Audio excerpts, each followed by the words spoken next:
Je m'appelle Seydou Badji, je suis le chef du projet Tchellar. Ce projet-là, c'est un projet de 3 ans, de 2021 à 2023.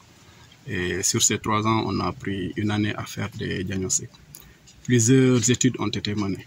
Il y a une étude sur la cartographie des acteurs, donc de voir l'ensemble des acteurs intervenant directement ou indirectement sur les questions de santé humaine, animale et d'environnement. Il y a une étude de diagnostic communautaire où on vient demander aux communautés directement qu'est-ce qu'ils pensent des problématiques de leur santé, qu'ils leur ressortent. Donc là, c'est leur perception qu'on recherchait. Il y a aussi d'autres études sur les types de produits chimiques, que ce soit des antibiotiques ou des pesticides, mais aussi quelle forme d'utilisation les gens en font et quels sont les risques qui sont liés à ces utilisations. Il y a eu d'autres études aussi que nous avons présentées sur les messages en matière de promotion de la santé et d'utilisation des produits chimiques.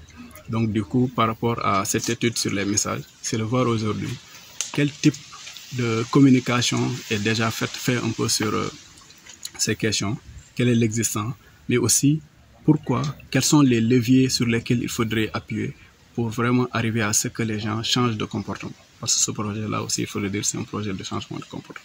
Donc c'est l'ensemble de ces études-là qui ont été faites et qui, quand on a discuté avec les communautés, avec les professionnels de santé, de l'environnement, etc., avec les différents intervenants, quand on a discuté, ils ont ressorti un certain nombre de problèmes.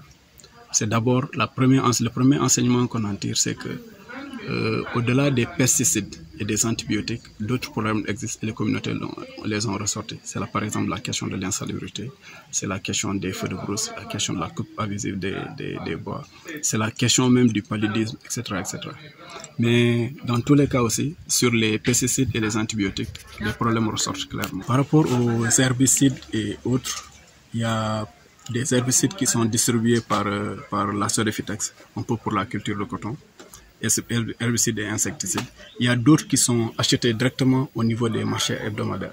Et on se rend compte que sur l'ensemble de ces produits, par exemple sur les pesticides, 52% sont homologués par le CSP qui autorise l'utilisation et la circulation de ces produits.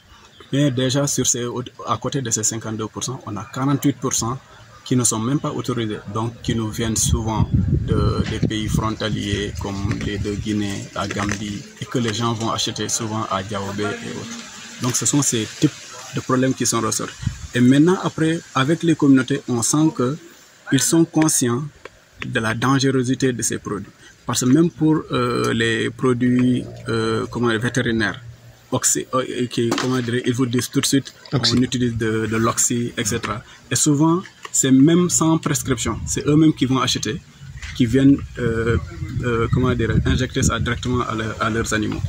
Auprès des communautés aussi, en santé humaine, tout de suite, le présentateur l'a parlé de gnoquettes.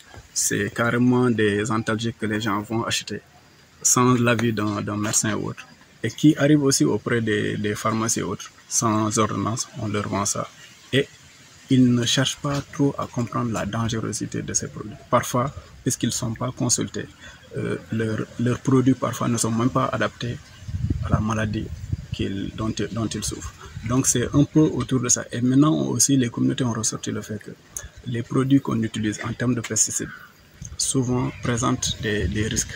On ne peut pas l'attester carrément puisqu'on n'a pas mesuré au niveau des labos et autres. Mais par exemple, au niveau des points d'eau, les produits utilisés dans les champs par un système de ruissellement se retrouvent dans les points d'eau et on a une véritable réduction de la population de poissons ici dans la zone.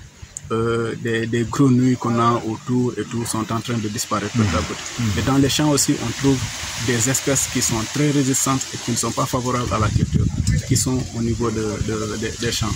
Et donc qui attestent un peu de la dégradation de ces ressources.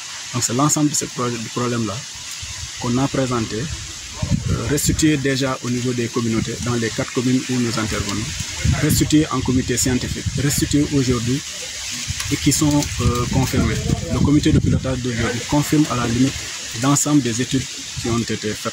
Maintenant, en termes d'intervention, beaucoup de choses ont été proposés. Nous, dans notre intervention, c'est vraiment de mettre en place des cadres de concertation pour permettre aux gens de discuter avec l'ensemble des acteurs, que ce soit les autorités administratives, les autorités locales, les élus, les services techniques, les radios que vous êtes, tout le monde puisse intervenir et que chacun joue sa partition pour identifier les problèmes, mais aussi proposer des solutions. On peut faire du plaidoyer pour que les produits interdits soient réellement interdits dans ce département, je pense. Mais aussi que les acteurs soient renforcés en termes de formation, de sensibilisation. Les vendeurs de produits qui ne sont pas homologués, qu'ils soient accompagnés à respecter l'ensemble de la procédure d'homologation et qu'ils puissent être agréés pour vendre des produits licites, des produits qui sont acceptés.